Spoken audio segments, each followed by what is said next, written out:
The blood-red sunset burned across the western sky like a fever as Madeline Turner stumbled barefoot down the dusty main street of Dalhart, Texas, her once fine dress torn and muddied, her golden hair falling in matted tangles around her bruised face. Every step on the rough ground sent splinters of pain shooting up her legs, but she kept moving forward, propelled by desperation and the fading hope of finding shelter before night fell completely. Dalhart in 1876 was barely more than a collection of wooden buildings strung along the stagecoach route, a place where cattle drives paused before continuing north and where fortunes could be made or lost in the flicker of a card. The town had sprung up fast after the war, drawing men and women with dreams as vast as the Texas Panhandle itself. Some, like Madeline, had come with hope. Others came with shadows following close behind. She had arrived just 3 weeks earlier, her carpetbag filled with carefully folded dresses and the letters promising a position as a schoolteacher. The town council's correspondence had painted Dalhart as a growing community eager for education and civilization. What she'd found instead was a town struggling through drought, where the promised school building was still just a foundation of stones, and where the councilman who'd hired her had mysteriously departed for parts unknown, taking the town's educational fund with him. Madeline had spent her last dollars on a room at Mrs. Whitmore's boarding house while she figured out what to do next. That morning, while she'd been inquiring about work at the general store, 3 men had broken into her room and taken everything: her clothes, her mother's silver hairbrush, the locket with her parents' portraits, and even the shoes from beside her bed. The few dollars she had left, hidden in the lining of her now missing valise, were gone too. Mrs. Whitmore had been sympathetic but firm without payment. Madeline couldn't stay another night. "This ain't charity housing, Miss Turner," she'd said, her weathered face pinched with a combination of pity and pragmatism. "Got my own bills to pay." Now, as the last crimson rays of sunlight disappeared behind the distant mesas, Madeline felt the cool evening air raising goosebumps on her arms. She had nowhere to go and no one to turn to.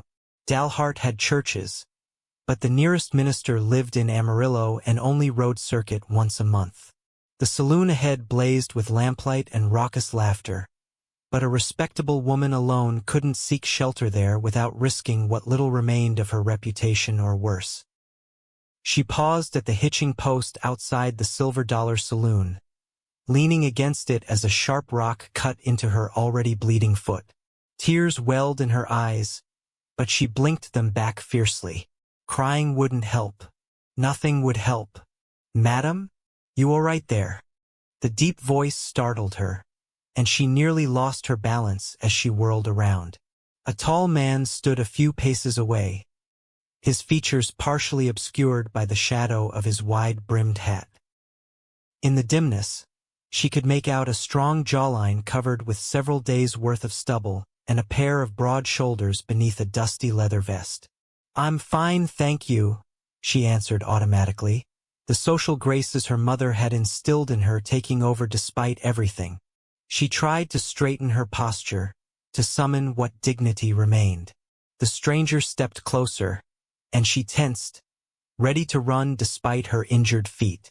But then he moved into the spill of light from the saloon window, and she saw concern etched across his face rather than menace. He was younger than she'd first thought, perhaps 30 or so, with clear blue eyes that reminded her of the Virginia sky she'd left behind. "You're bleeding," he said simply, nodding toward her feet. Madeline looked down, noticing for the first time that she'd left small, dark footprints in the dust. "It's nothing," she insisted, though her voice wavered. The cowboy's gaze traveled over her torn dress, her disheveled hair, her bare feet, taking in the full measure of her distress without judgment. "Name's Flynn Kincaid," he said, touching the brim of his hat. "I don't mean to pry, madam, but it seems to me you might be in some trouble." Something in his steady gaze, in the quiet dignity of his manner, broke through the wall of pride she'd been desperately maintaining. Her shoulders slumped, and the words escaped before she could stop them. "They took everything, even my shoes," she whispered. Flynn's expression hardened momentarily, his eyes scanning the street as if looking for the culprits. Then his features softened again as he focused on her immediate plight. Without hesitation, he sat down on the edge of the wooden sidewalk, pulled off his well-worn boots, and held them out to her. "These'll be too big by half, but they'll keep the rocks out." Madeline stared at the outstretched boots, then at the man now sitting in his sock feet in the dust of Dalhart's main street. "I couldn't possibly—" "You can and you will," he interrupted, his tone gentle but firm. "I've got another pair in my saddlebags, and I reckon you need these more than I do right now." After a moment's hesitation, she accepted the boots, tears of gratitude stinging her eyes. They were still warm from his feet as she slipped them on, practically swimming in their size but immediately relieved to have protection from the rocky ground. "Thank you, Mr. Kincaid," she said, her voice barely audible. "Flynn," he corrected. "And you are Madeline Turner. I came to teach school, but—" She trailed off, the futility of her situation washing over her anew. Flynn nodded, understanding without requiring her to explain further. "You've had no supper, I expect." The mention of food made her stomach clench painfully. She hadn't eaten since the previous evening. "Come on," he said, rising from the sidewalk. "There's a cafe down the street that serves a decent meal. My treat." Suspicion flared briefly. She'd learned quickly that offers from men rarely came without expectation, but hunger and desperation overwhelmed caution. Besides, there was something about Flynn Kincaid that inspired trust, a steadiness that seemed as solid as the distant mountains. "I have no way to repay you," she warned. A smile touched the corner of his mouth, surprisingly gentle on his weathered face. "Not asking for repayment, Miss Turner. Just offering a hand to someone who needs one." He hesitated, then added, "I've been on the receiving end of kindness from strangers before, just passing it along." And so Madeline Turner found herself walking awkwardly in oversized boots beside a sock-footed cowboy toward Dalhart's only cafe, unaware that this strange encounter would change the course of her life forever. The Panhandle Cafe was nearly empty when they entered, just an old-timer nursing a coffee in the corner, and the owner's wife wiping down tables. Flynn guided Madeline to a table near the back, away from the windows facing the street. He pulled out her chair with unexpected courtesy before taking his own seat across from her. Martha Jenkins, the cafe owner's wife, approached with an arched eyebrow at the sight of them, the barefoot cowboy and the disheveled woman in a torn dress and enormous boots. "Evening, Mrs. Jenkins," Flynn said with a polite nod. "2 of your stew suppers, if you'd be so kind. And some coffee." "Coming right up, Mr. Kincaid," the woman replied, her curious gaze lingering on Madeline before she disappeared into the kitchen. "You know her?" Madeline asked quietly. Flynn nodded. "Been through Dalhart a few times. I run cattle for the Cross T Ranch, about 30 miles south of here." "You're a cowboy then," she said, though it was obvious from his attire, the worn leather chaps, the faded bandana around his neck, the calloused hands that spoke of hard work. "Foreman now," he corrected. "Been with Mr. Thornton for 8 years. Started as a hand right after the war and worked my way up." Before Madeline could respond, Mrs. Jenkins returned with 2 steaming mugs of coffee. The aroma made Madeline's mouth water. She wrapped her hands around the warm mug, savoring the heat that seeped into her chilled fingers. "Thank you," she murmured, then took a careful sip. The coffee was strong and bitter, but it was hot, and that was all that mattered. "So," Flynn said after drinking from his own mug, "you want to tell me what happened? Might help to talk about it." Madeline hesitated, then found herself recounting the whole miserable tale, the misleading letters, her journey from Virginia, the disappearance of the town councilman, and finally, the theft of her possessions. Flynn listened attentively, his expression darkening when she described the break-in. "Did you report it to Sheriff Dawson?" he asked when she finished. She shook her head. "I tried. He said there wasn't much he could do without knowing who took my things." He seemed uninterested. Flynn's mouth tightened. "Dawson's more concerned with keeping the saloon owners happy than actual law enforcement." He sighed. "I'm sorry that happened to you, Miss Turner. This town can be rough, especially for a lady alone." Mrs. Jenkins arrived with their food bowls of thick beef stew with chunks of potato and carrot, accompanied by slices of fresh bread. Madeline had to force herself not to fall upon it like a starving animal. Instead, she picked up her spoon with as much dignity as she could muster and began to eat slowly, savoring each bite. They ate in comfortable silence for a while, Flynn seemingly understanding her need to focus on the meal. When she'd eaten about half the bowl, he spoke again. "Where will you go now?" The question hung in the air between them, heavy with implications. Madeline set down her spoon, the momentary relief of a warm meal giving way to the cold reality of her situation. "I don't know," she admitted. "I had just enough money for a train ticket to Dallas, but that's gone now. And I don't know anyone there anyway." She gave a small, bitter laugh. "I don't know anyone anywhere in Texas." Flynn studied her thoughtfully. "What about back home? Virginia, you said?" She shook her head. "There's nothing for me there. My parents died in the war. Typhoid swept through our town while the fighting was happening elsewhere. The house went to pay debts. I was teaching at a small school, boarding with a family, but—" She trailed off, unwilling to explain how the father of that house had made it increasingly clear that her continued residence would require more than just the modest rent she paid. Flynn didn't press for details. Instead, he said, "I might have a solution, if you're interested. It's not ideal, but it's honest work." Hope flickered cautiously. "What kind of work?" "The Cross T Ranch has a cookhouse for the hands. Mrs. Thornton's been looking for help cooking, cleaning, mending. The previous girl left to get married last month." He paused. "The pay's not much, but there's a small cabin you'd have to yourself, meals included. It would give you time to get back on your feet, save some money." Madeline considered the offer. Domestic work wasn't what she'd trained for, but it was respectable enough. And the alternative was— well, there was no alternative. "Why would you do this for me?" she asked finally. "You don't know me. I could be anyone." Flynn's blue eyes met hers steadily.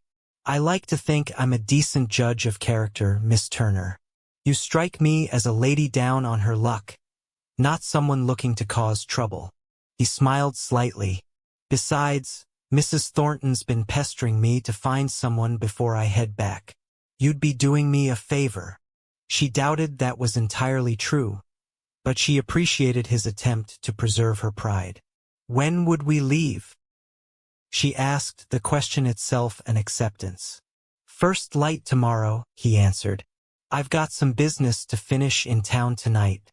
We can meet at the livery stable at sunrise." He hesitated.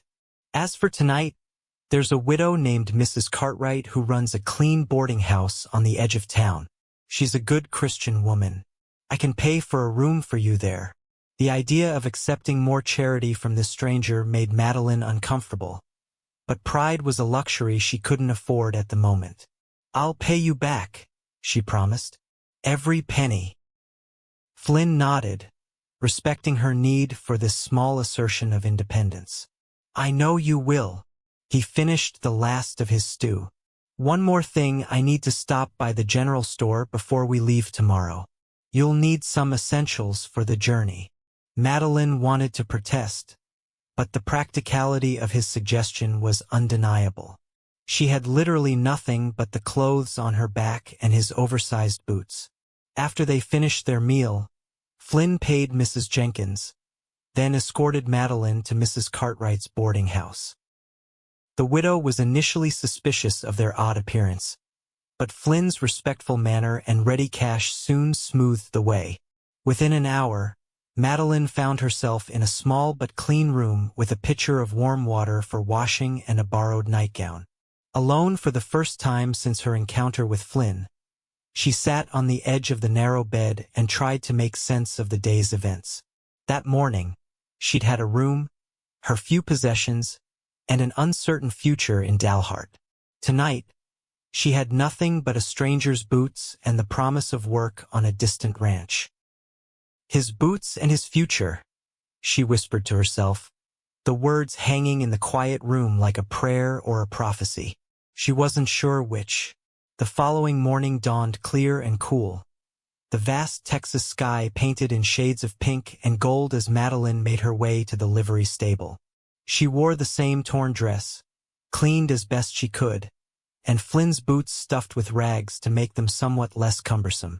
Mrs. Cartwright had kindly provided a shawl and a ribbon to tie back her hair, small kindnesses that had brought tears to Madeline's eyes. Flynn was already waiting, his tall frame leaning against the stable wall, a dappled gray horse saddled beside him. At his feet sat a small pack and what looked like a pair of boots, not his trail-worn ones, but smaller, newer. "Morning, Miss Turner," he greeted, straightening as she approached. "Sleep well." "Better than I expected," she admitted. The bed had been hard, but fear and exhaustion had pulled her quickly into dreamless sleep. "Thank you again for arranging it." He nodded, then gestured to the items at his feet. "Got you a few things." Madeline's eyes widened as she took in the small bundle. "Mr. Kincaid, Flynn," he reminded her gently. "And before you protest, these are necessities for the journey, not luxuries." He picked up the smaller boots. "These should fit better. The trail's rough in places." Speechless, she accepted the boots, finding them to be women's riding boots, simple but sturdy. When she tried them on, they fit remarkably well. "How did you know my size?" she asked, flexing her feet in the comfortable leather. A hint of color touched his tanned cheeks. "Asked Mrs. Cartwright to check while you were sleeping. Hope that wasn't too presumptuous." The thoughtfulness of the gesture touched her deeply. "Thank you. It wasn't presumptuous at all." He handed her the small pack next.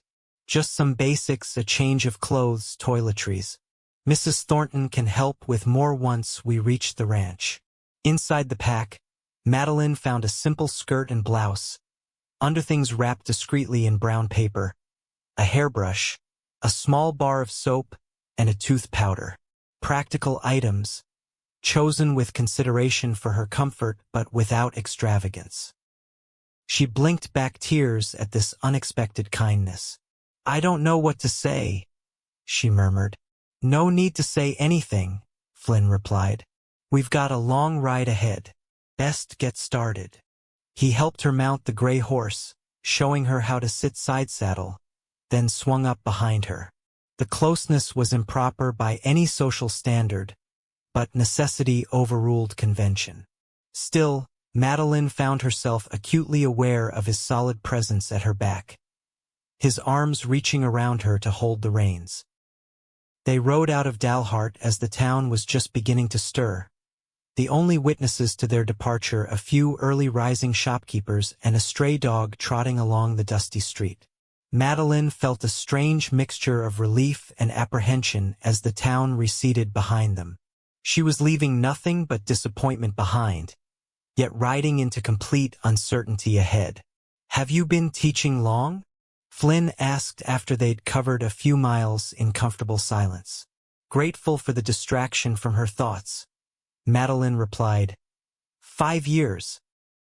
I started just after the war ended, when I was 18. She hesitated, then added, I love it seeing a child's face when they finally understand something, watching them discover the world through books and learning. Sounds rewarding, Flynn commented. We don't have a proper school at Cross T yet, but there are a few children on the ranch. Mr. Thornton's 2 youngsters, plus some of the married hands have little ones. The implication in his words gave Madeline a flicker of hope. Perhaps this domestic position wasn't the end of her teaching career but merely a detour. As they rode, Flynn pointed out features of the landscape, naming plants and describing the patterns of life in this harsh country. He spoke of hidden springs that never dried up even in the worst droughts, of how to read the weather in the shape of clouds, of the habits of coyotes and hawks that called the panhandle home. "You know a great deal about the land," Madeline observed. She felt his shrug against her back. "Had good teachers. Spent some time with the Comanche as a boy." This surprising revelation made her twist slightly to look at him. "Really?" Flynn's expression was unreadable. "My pa was a trader. Had peaceful relations with them before the war. I learned tracking, how to find water, how to respect the land." A shadow crossed his face. "Things changed after the war. The army pushed them onto reservations. Most of the people who taught me are gone now." The sadness in his voice touched something in Madeline. "I'm sorry," she said simply. He nodded acknowledgement, then changed the subject. "Tell me about Virginia. Never been east of the Mississippi myself." For the next hour, as the horse carried them across the rolling plains, Madeline described her hometown in the Shenandoah Valley, the blue-tinged mountains on the horizon, the orchards heavy with fruit in summer, the way mist hung in the valleys on autumn mornings. She spoke of things she hadn't allowed herself to remember in years, finding unexpected comfort in sharing these memories with this quiet man. By midday, the June sun beat down mercilessly. Flynn guided the horse to a stand of cottonwoods beside a small creek, where they dismounted to rest and water the animal. "Hungry?" he asked, pulling provisions from his saddlebags: jerky, hardtack, and dried apple slices. They sat in the dappled shade, the horse grazing nearby, and shared the simple meal. The hardtack was nearly rock hard, but softened when dipped in the cool creek water. The jerky was salty and sustaining. To Madeline, after the hunger of the previous day, it tasted wonderful. "How much farther to the ranch?" she asked, washing down her meal with creek water cupped in her hands. "We'll make it by sunset if we keep a steady pace," Flynn replied. "It's a good-sized operation, 20,000 acres, about 2,000 head of cattle. Mr. Thornton started with almost nothing after the war, built it up smart." "And Mrs. Thornton? What's she like?" Madeline couldn't help worrying about her future employer. Flynn's expression softened. "Fair woman, tough as rawhide when she needs to be, but kind-hearted. Lost 3 babies before their son and daughter came along. Makes her treasure family all the more." He paused. "She'll treat you well if you work hard." Reassured, Madeline nodded. They rested a while longer, then resumed their journey. The afternoon brought building heat and a vast emptiness that made Madeline feel tiny beneath the enormous sky. Occasionally they passed evidence of human presence: a distant windmill, a line shack, once a small herd of cattle watched over by a solitary rider who raised his hat to Flynn in greeting. As the sun began its westward descent, painting the landscape in gold, Madeline spotted what appeared to be buildings on the horizon. Within an hour, the Cross T Ranch came fully into view, a sprawling main house built of stone and timber, several barns and outbuildings, a bunkhouse, and scattered smaller cabins. A windmill creaked nearby, pulling water from deep beneath the earth, and smoke curled from various chimneys. Flynn felt Madeline tense slightly as they approached. "Nervous?" he asked quietly. "A little," she admitted. "It's been a long time since I've had to start over completely." His voice was reassuring in her ear. "You'll do fine, and I'll be around if you need anything." The simple promise eased some of her anxiety. As they rode into the ranch yard, activity seemed to pause momentarily as curious faces turned their way. A tall, lean man with silvering hair stepped out of the main house, followed by a woman in a practical calico dress. her dark hair streaked with gray at the temples. Flynn guided their horse to a stop before the couple and dismounted, then helped Madeline down. Her legs were stiff from the long ride, and she stood uncertainly beside him. "Mr. Thornton, Mrs. Thornton," Flynn said respectfully. "This is Miss Madeline Turner, the lady I mentioned in my telegram." Madeline hadn't known he'd sent word ahead and was grateful for his foresight. "Welcome to Cross T, Miss Turner," Mr. Thornton said, stepping forward to shake her hand. His grip was firm, his gaze direct but not unkind. Flynn's message said you might be interested in helping out in the cookhouse. "Yes, sir," she replied, trying to project confidence despite her disheveled appearance. "I'm a hard worker, and I learn quickly." Mrs. Thornton came forward then, her shrewd eyes taking in Madeline's mended dress and the boots that were clearly new. "You poor dear, you look exhausted. Come inside and have some supper. We can talk about the position after you've rested." The woman's motherly tone, so unexpected, nearly undid Madeline's composure.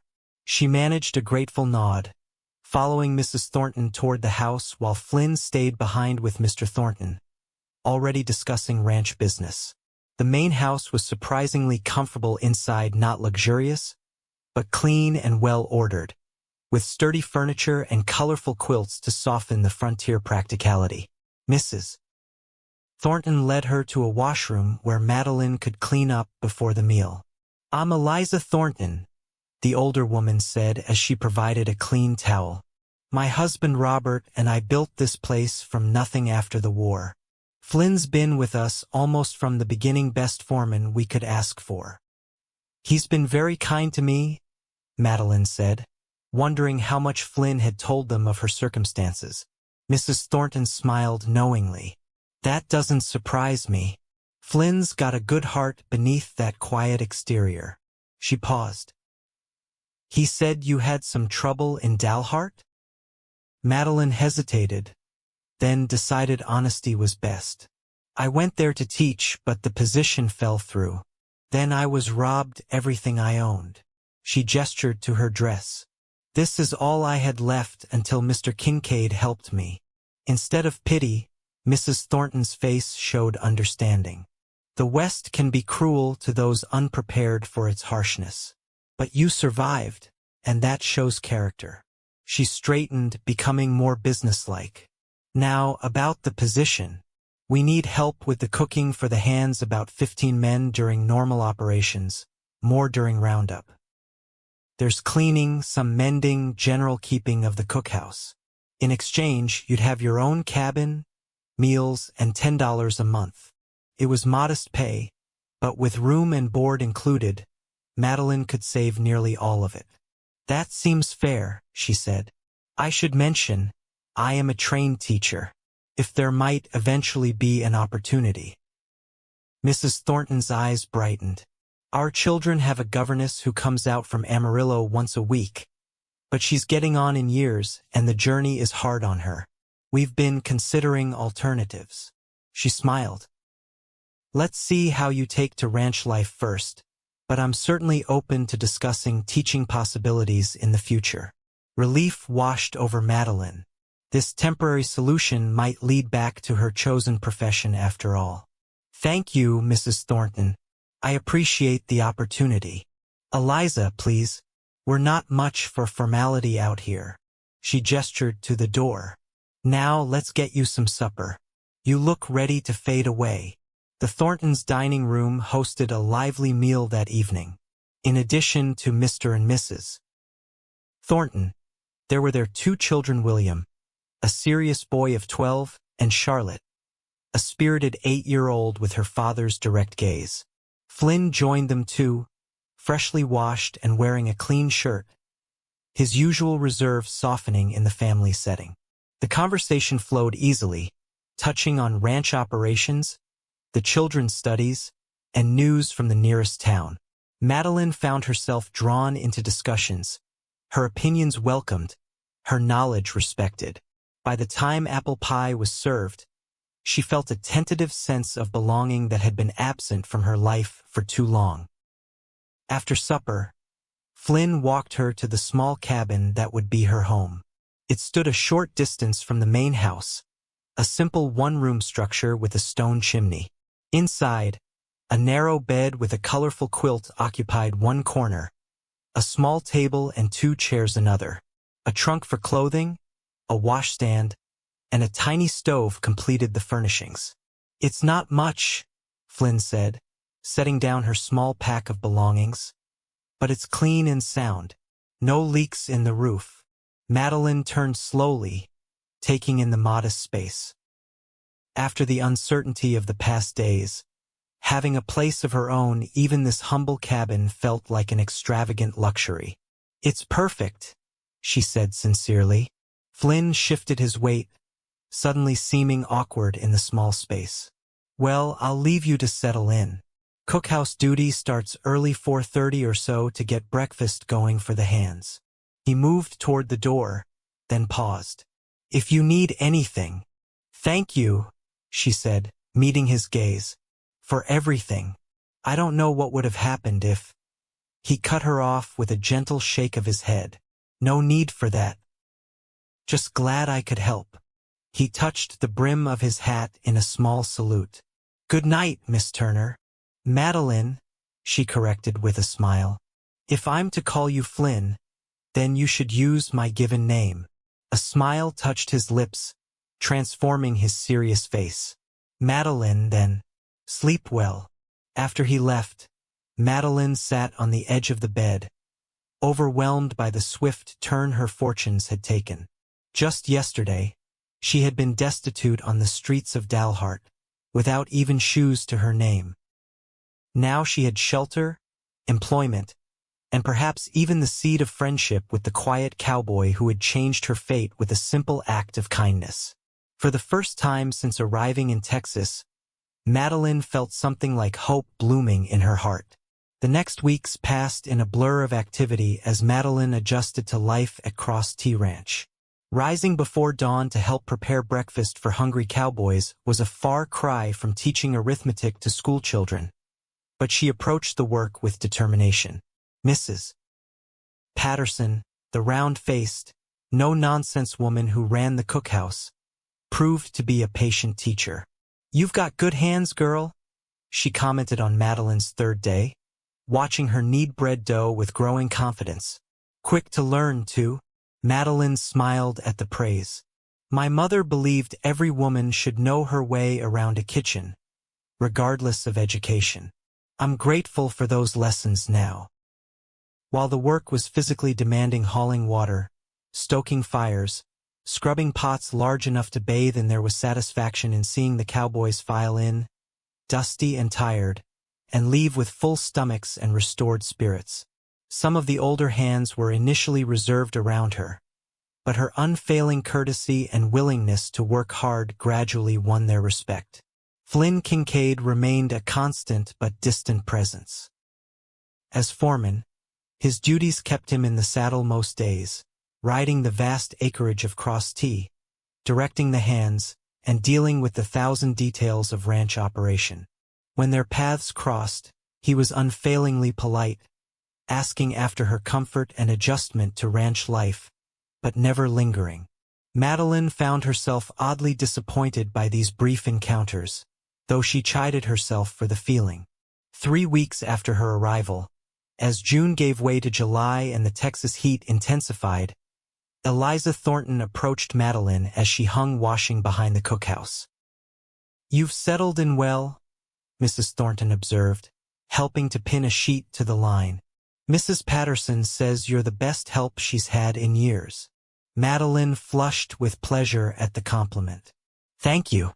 Everyone's been very kind.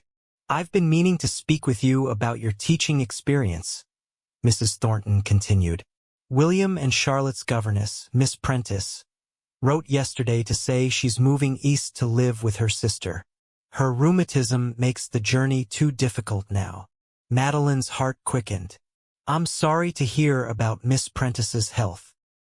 "Yes, well, this presents an opportunity." Mrs. Thornton pinned another sheet with brisk efficiency. Would you consider taking on the children's education? You'd still help with meals during busy times, but your primary duty would be teaching. The pay would increase to $15 monthly. Joy surged through Madeline. I would be honored, Mrs. Thornton Eliza. Teaching is my passion. Excellent. We can convert the small storehouse near your cabin into a proper schoolroom. Eliza smiled warmly, and perhaps some of the Hand's children could join the lessons. Education is scarce out here, but no less valuable. By early August, Madeline found herself once again doing what she loved best.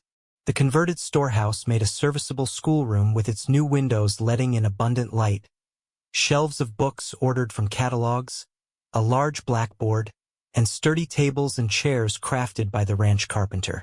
In addition to William and Charlotte Thornton, 3 children from the married Hand's families joined the classes ranging in age from 6 to 13. One hot afternoon, as Madeline was dismissing her students after a geography lesson about the eastern states, she looked up to find Flynn standing in the doorway, his tall frame silhouetted against the bright sunlight. "Mr. Kincaid," she greeted, surprised. "Is everything all right?" He stepped into the schoolroom, removing his hat. "Just Flynn, remember?" A slight smile softened his features. "Everything's fine. I was passing by and heard you teaching. Sounded interesting." Madeline began erasing the map she'd drawn on the blackboard. "We were discussing the Appalachian Mountains today." Charlotte was particularly fascinated by the idea of mountains that weren't bare like the ones visible from here. Flynn nodded, running his fingers along the edge of one of the desks. "You seem in your element. Teaching suits you." "It does," she agreed. "I'm grateful to the Thorntons for the opportunity. And to you," she added, setting down the eraser, "for bringing me here in the first place." He shrugged off her gratitude. "You've more than earned your place. The kids are learning. Mrs. Patterson says the cookhouse has never been better organized. And—" he hesitated. "You've brought something to Cross T that was missing before." "What's that?" she asked curiously. His blue eyes met hers directly. "A certain kind of grace. Refinement without pretension." He looked away, suddenly appearing uncomfortable with his own words. "Anyway, I came to let you know I'll be gone for a while, taking a herd to the railhead in Dodge City. Probably be a month or more." Madeline felt an unexpected pang at the news. "Oh, well, safe travels then." "Thank you." He settled his hat back on his head. "I've asked Miguel and some of the other hands to keep an eye on things here, make sure you have whatever you need." The concern touched her. "I'm sure I'll be fine." Flynn lingered a moment longer, seeming about to say something else, then simply nodded. "Take care, Madeline." After he left, she stood motionless in the empty schoolroom, an odd emptiness settling in her chest at the thought of weeks without seeing him. The feeling confused her. Flynn Kincaid was her benefactor, perhaps becoming a friend, but nothing more. Yet the prospect of his absence left her strangely bereft. Madeline shook off the sensation. She had work to focus on, children to teach, a place to make for herself at Cross T. Whatever these unsettling feelings might be, they would have to wait. The cattle drive to Dodge City kept Flynn away longer than expected. August stretched into September, bringing slightly cooler temperatures and spectacular sunsets that painted the vast Texas sky in shades of crimson and gold. Madeline fell into a comfortable routine, teaching during the day, helping with supper preparations in the evening, and spending her free time reading or walking the gentle hills surrounding the ranch house. She had been at Cross T for nearly 3 months when a violent thunderstorm swept through the ranch one September evening. Rain fell in sheets, driven by howling wind that rattled the windows of Madeline's small cabin. She sat beside her stove, reading by lamplight and trying to ignore the storm's fury, when a sharp crack and the sound of breaking glass sent her to her feet in alarm. A fallen branch had smashed through her window, allowing rain to pour into the cabin. Grabbing a blanket to shield herself, Madeline tried to push the branch back out and cover the broken window, but the wind's force was too strong. Water began pooling on her floor, soaking the rug and threatening her few belongings. A pounding at her door barely registered over the storm's roar. When she opened it, she found Miguel, one of the older ranch hands, standing there in a dripping slicker. "Miss Turner, Senora Thornton sent me to bring you to the main house. Not safe here with the storm."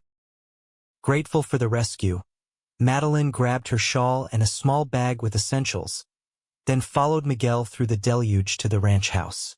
Eliza met them at the door, exclaiming over Madeline's soaked condition and hurrying her inside. "You poor thing. Come, we've got a fire going in the parlor. Charlotte, fetch a towel for Miss Turner." Within minutes, Madeline found herself wrapped in a quilt before the fireplace, a cup of hot tea in her hands, as the Thornton family and several hands who'd sought shelter created a cozy tableau despite the storm's continued assault outside. "The window's completely broken," she told Eliza. "Everything's getting soaked." "Don't worry about that now," Robert Thornton said. "We'll fix it once the storm passes. You'll stay here tonight where it's safe." The evening progressed with shared stories and even some music when William brought out his fiddle. Despite the storm's violence, a sense of warmth and security filled the room. Madeline realized with a start that she felt at home here among these people, more at home than she had felt anywhere since her parents' death. As the evening grew late and the storm finally began to subside, Charlotte, fighting sleep beside Madeline on the sofa, asked drowsily, "When is Mr. Flynn coming back? He tells the best stories about Indians." "Soon, I hope," her father answered. "The telegram we got last week said they'd finished the cattle sale and were heading back."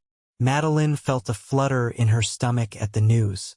She'd had no word of Flynn since his departure and had tried not to think too much about his absence or his eventual return. The next morning dawned clear and fresh, the storm having washed the world clean. After breakfast, Robert Thornton and 2 ranch hands accompanied Madeline to inspect her cabin. The damage was worse than she'd feared. Not only was the window broken, but part of the roof had been damaged as well, allowing water to soak her mattress and many of her belongings. "This will need some serious repair," Mr. Thornton said, surveying the damage. "You'll have to stay in the main house until it's fixed." "I don't want to impose," Madeline protested. "Nonsense," he replied. "Eliza would have my hide if I suggested otherwise. Besides, Charlotte's been asking for ages to have you closer." For the next week, Madeline occupied a small guest room in the Thornton home, feeling somewhat like an intruder despite the family's insistence that she was welcome. The cabin repairs progressed slowly, as the storm had damaged several other buildings on the ranch that required more immediate attention. She was returning from the schoolroom late one afternoon, arms full of books and papers, when she rounded the corner of the barn and collided with a solid figure. The impact sent her materials flying as strong hands steadied her, preventing her from falling. "Whoa there," a familiar voice said. "You all right?" Madeline looked up into Flynn Kincaid's face, tanned even darker than before from weeks on the trail. His blue eyes crinkled with amusement as he held her arms, ensuring she had her balance. "Flynn!" she exclaimed, her heart suddenly racing. "You're back. Just rode in," he confirmed, releasing her arms and bending to help gather her scattered books. "Didn't expect such a dramatic greeting." Heat rushed to her cheeks, partly from embarrassment at her clumsiness, partly from her inexplicable reaction to his presence. "I'm sorry, I wasn't looking where I was going." He straightened, handing her the collected books with a smile that transformed his weathered face. "No harm done. Heard about your cabin from Miguel when I rode in. Bad luck with that storm." "They're repairing it," she said, trying to regain her composure. I'm staying in the main house until it's done. Flynn nodded. Good. Wouldn't want you catching your death in a leaky cabin. He glanced toward the bunkhouse. I should report to Mr. Thornton, then get cleaned up. Trail dust gets into everything after a month. Of course, Madeline said, suddenly conscious of how she must look after a day of teaching hair escaping its pins, ink stains on her fingers. I'm glad you're back safely. Something flickered in his eyes at her words, a warmth that made her breath catch. Thanks. It's good to be home. He touched his hat brim in a small salute, then strode toward the main house, his long legs covering the ground effortlessly. Madeline remained rooted in place, watching him go, her heart still beating too fast. Home, he'd said.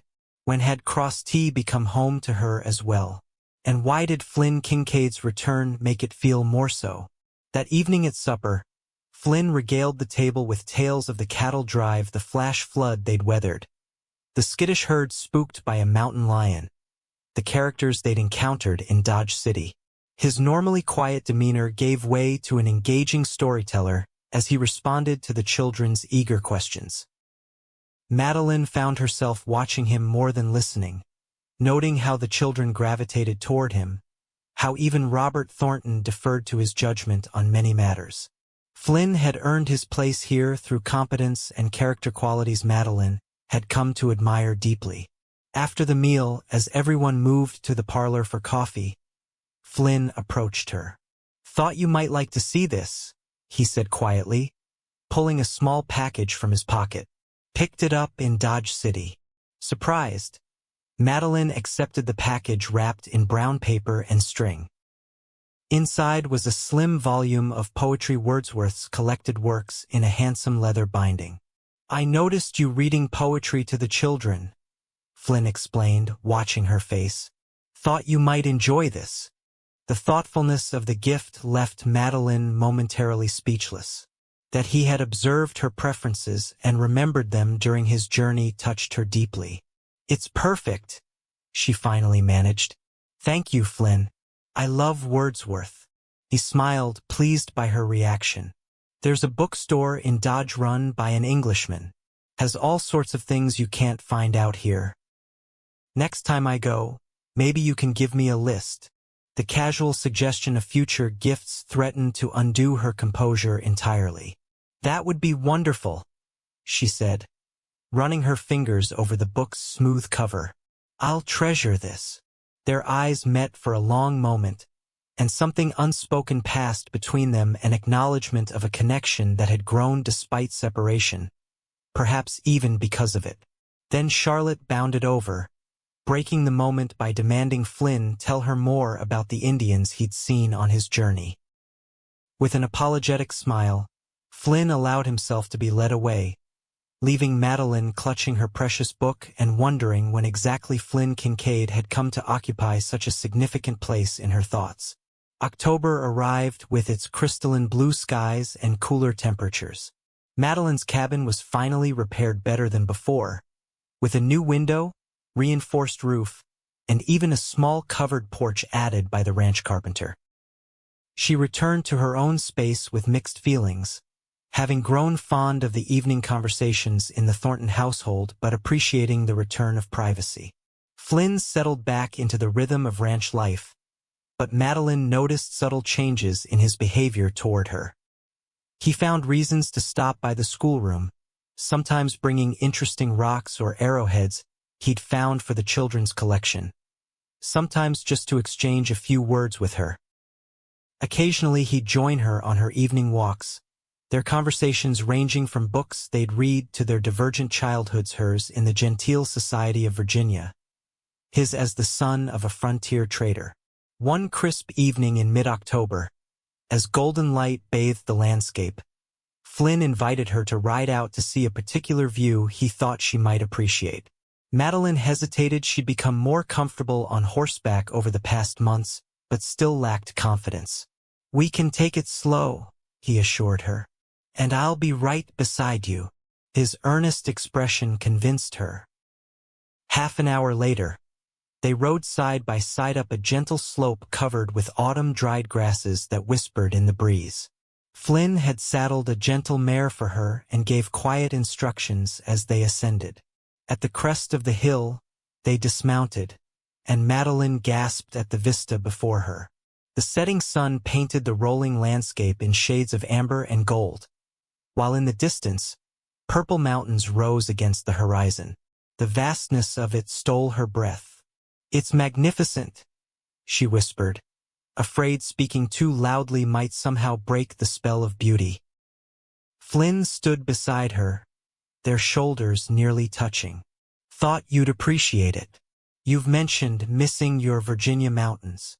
She turned to look at him, touched once again by his attentiveness to her words. "These are different, wilder, more untamed but beautiful in their own way. Like Texas itself," he mused. "Takes some getting used to, but it grows on you." "Yes, it does," she agreed softly, aware they were speaking of more than just landscape. Flynn shifted slightly, turning toward her. In the golden light, his blue eyes seemed to hold the very sky within them. "Madeline," he began, his voice lower than usual. "I'm not much for fancy words or declarations, but I find myself thinking about you more than is probably proper." Her heart hammered against her ribs as she held his gaze. "I think about you too," she admitted, the words barely audible. He moved a step closer. "When I first met you in Dalhart, I just wanted to help someone in trouble. Didn't expect to find myself." He trailed off, searching for words. "Didn't expect what?" she prompted gently. "Didn't expect to find myself falling in love with you," he finished, the words straightforward and unadorned, like the man himself, though she had begun to hope, to suspect his feelings might match her own growing affection. Hearing the declaration aloud sent a wave of emotion through Madeline that left her momentarily speechless. Flynn misinterpreted her silence. "I understand if you don't feel the same," he said quickly. "You're educated, refined, could do a sight better than a cowboy with calloused hands and not much to offer except hard work and honest feeling." "Flynn," she interrupted, finding her voice at last. "Do you remember what you gave me that first night in Dalhart, when I had nothing?" He looked confused. "A pair of boots?" Madeline smiled, reaching out to take his hand. "You gave me your boots, yes. But you also gave me hope, a future when I thought mine was lost." She squeezed his fingers. "How could I not love you for that? And for everything you've shown yourself to be since." The doubt in his eyes gave way to wonder, then joy. "You mean that?" "With all my heart," she assured him. Slowly, giving her time to withdraw if she wished, Flynn leaned forward and kissed her. His lips were warm and gentle against hers, the contact brief but filled with promise. When he pulled back, his expression was one of reverent amazement. "Been wanting to do that for quite some time," he confessed. Madeline smiled, happiness bubbling through her veins like champagne. "I'm glad you finally did." They stayed on the hilltop until the first stars appeared in the darkening sky, talking of feelings long held in check, of hopes and possibilities. When they finally rode back to the ranch, something fundamental had shifted between them, a future once uncertain now taking clearer shape. News of their courtship surprised no one at Cross T. Eliza Thornton merely smiled knowingly when Flynn formally asked permission to call on Madeline, while Robert Thornton clapped the foreman on the shoulder with approval. The ranch hands exchanged good-natured jibes, but the underlying sentiment was one of genuine happiness for the popular foreman. Through the golden autumn days and into the first chill of November, Flynn and Madeline's relationship deepened. They spoke of dreams, his to someday have land of his own, hers to continue teaching while building a life in this wild country that had become home. They discovered shared values beneath their different upbringings, a love of learning, a strong sense of justice, a desire to create something lasting in an often temporary world. On Thanksgiving Day, the entire ranch gathered for a feast in the main house. Tables were joined end to end to accommodate everyone, the Thornton family, the Hands and their families, even Mrs. Patterson unbending enough to join the celebration rather than merely cooking for it. Madeline, seated beside Flynn, looked around at these people who had become her community, her heart full of gratitude for the unexpected turn her life had taken. After the meal, as twilight gathered and folks lingered over coffee and pie, Flynn suggested a walk. Despite the chill in the air, Madeline agreed readily, wrapping a shawl around her shoulders as they slipped outside. They strolled toward her cabin, now snug and welcoming with smoke curling from its chimney. On the small porch, Flynn paused, turning to face her in the deepening dusk. "I have something to ask you," he said, his voice steady despite the tension she could feel in him. Madeline's heart quickened. "Yes." Flynn reached into his pocket and withdrew a small object that gleamed dully in the fading light, a simple gold ring with a small pearl set in its center. "This was my mother's," he said, holding it between them. "Not fancy, but given with love." He took a deep breath. "Madeline Turner, would you do me the great honor of becoming my wife?" Though she had begun to hope for this moment, the reality of it, this good man offering her his heart, his name, his future, overwhelmed her. Tears welled in her eyes, not of sadness but of overwhelming joy. "Yes," she whispered, echoing her words from that first night in Dalhart, but now filled with hope rather than despair. "Yes, Flynn, I would be proud to be your wife." His smile as he slipped the ring onto her finger was like sunrise breaking across the plains. Then he gathered her into his arms, his kiss deeper and more certain than their first, a promise of the life they would build together. When they returned to the main house, hand in hand with matching smiles, no announcement was necessary.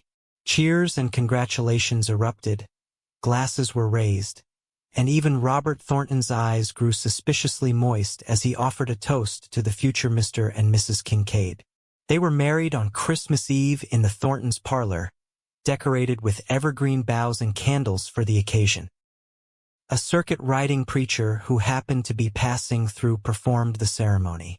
Madeline wore a new dress of deep blue velvet, a gift from Eliza, with her mother's pearl earrings that Flynn had somehow managed to track down and purchase back from the pawn shop in Dalhart where the thieves had sold them. Flynn, standing tall and proud in a new black suit, looked at her as though she were the most precious thing he'd ever beheld. When they exchanged vows, his voice rang clear and true through the room, a testament to the certainty of his commitment. "I, Flynn Kincaid, take you, Madeline Turner, to be my lawfully wedded wife, to have and to hold from this day forward, for better, for worse, for richer, for poorer, in sickness and in health, to love and to cherish, till death do us part." Madeline repeated the words, her heart so full she could barely speak them. As the preacher pronounced them husband and wife, she felt as though her life had come full circle from the destitution of that night in Dalhart to this moment of perfect joy. Their first home as a married couple was a slightly larger cabin on the ranch property, gifted to them by the Thorntons as a wedding present. Flynn continued as foreman, while Madeline divided her time between teaching and establishing their household. The cabin gradually transformed under her touch curtains at the windows, a braided rug on the floor, books lining shelves Flynn built in the evenings. In the spring of 1877, Robert Thornton called Flynn into his office for a serious conversation. "Been thinking about the future," he said, gesturing for Flynn to sit. "Getting older, and William's still years away from being ready to take over the ranch." Flynn nodded, uncertain where this was leading. "I know you've had dreams of your own spread someday," Thornton continued. "Wanted to make you an offer. There's that section of land along Coyote Creek, about 500 acres. Good water, decent grazing. I'm willing to deed it over to you, along with a starter herd of 100 head, in exchange for you staying on as foreman for at least 5 more years and agreeing to continue advising William as he grows into the business." Stunned, Flynn could barely form a response. "Mr. Thornton, that's incredibly generous." The older man waved away his words. "It's good business. You're the best foreman in the Panhandle, and I aim to keep you around. This way, you can start building something for yourself and your family while still helping me run Cross T." He smiled. "Besides, Eliza would never forgive me if we lost Madeline's teaching. Those kids have learned more in these past months than in all the years before." That evening, Flynn shared the news with Madeline.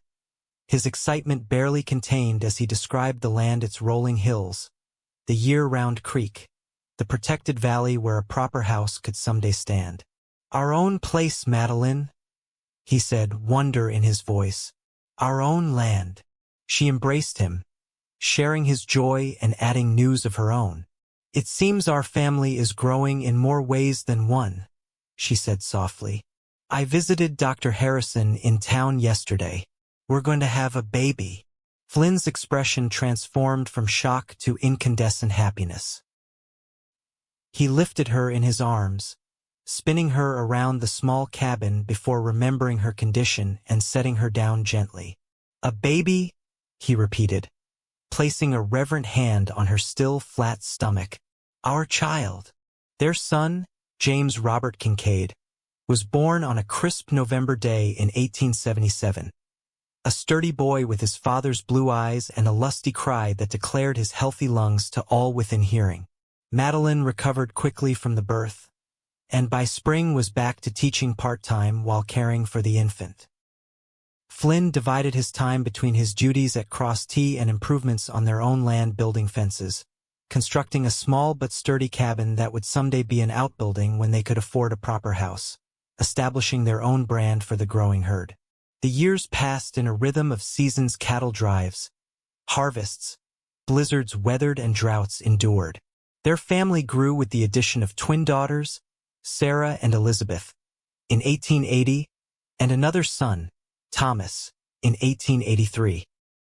The small cabin on Cross T became increasingly cramped, and in the winter of 1884, they made the decision to move to their own land permanently. The house Flynn built for them there was modest but well constructed 4 bedrooms, a spacious kitchen, a parlor with bookcases lining one wall. From the front porch, Madeline could watch the sunset paint the western sky while their children played in the yard. The Kincaid Ranch, they called it Promised Land, expanded gradually as Flynn reinvested profits in more cattle and occasionally more acreage when neighboring plots became available. Madeline continued teaching, first their own children, then establishing a small school that served neighboring ranches as well. Her reputation as an educator spread throughout the county, and occasionally she was consulted on matters of curriculum by towns establishing more formal schools. By 1890, Promised Land Ranch had grown to 1,200 acres with a herd of nearly 500 cattle. Flynn had 3 men working for him regularly, with more hired during busy seasons. Their eldest, James, at 13 was already showing his father's gift for horsemanship and cattle management, while the twins had inherited their mother's love of books along with their father's determined spirit. Young Thomas, at 7, was still a wild thing, more at home on horseback than anywhere else. One evening in early summer, as they sat on their porch watching the day fade, Flynn reached over to take Madeline's hand. "Been thinking about that night in Dalhart," he said quietly. "How different everything might have been if I hadn't stopped at that hitching post at that exact moment." Madeline squeezed his fingers. "I've thought about that too. How desperate I was. How lost." She smiled at him, the love of 14 years only deepened by shared joys and challenges. "You gave me your boots and your future that night. I'd say we've both made the most of that future." Flynn lifted her hand to his lips. "Best investment I ever made, those old boots for a lifetime with you." The sound of their children's laughter drifted from inside the house, a testament to the life they'd built together from that unlikely beginning. As twilight deepened into night, they remained hand in hand on the porch of the home they'd created, 2 souls who had found in each other not just love, but a shared purpose, a mutual strength, and the profound blessing of belonging completely to one another. From a barefoot, desperate young woman and a kind-hearted cowboy had grown a legacy of love that would endure long after they were gone and their children, in the land they tended, in the community they helped to build. What had begun with the simple gift of a pair of boots had blossomed into a lifetime of giving, each to the other, the best of themselves. And in the years that followed, whenever hardship came as it inevitably did in that demanding land, they would remember that night in Dalhart and draw strength from how far they had come. For if a destitute schoolteacher and a trail-worn cowboy could build this life from nothing but courage and determination, then surely they could face whatever challenges lay ahead. As darkness settled over Promised Land Ranch, Flynn and Madeline Kincaid went inside to their waiting family, their steps in perfect unison after years of walking life's path together. The door closed behind them, but the light from their windows shone out into the Texas night, a beacon of the warmth within a warmth that had begun with an act of kindness on a desperate evening long ago, when he had given her his boots and, though neither knew it then, his heart as well.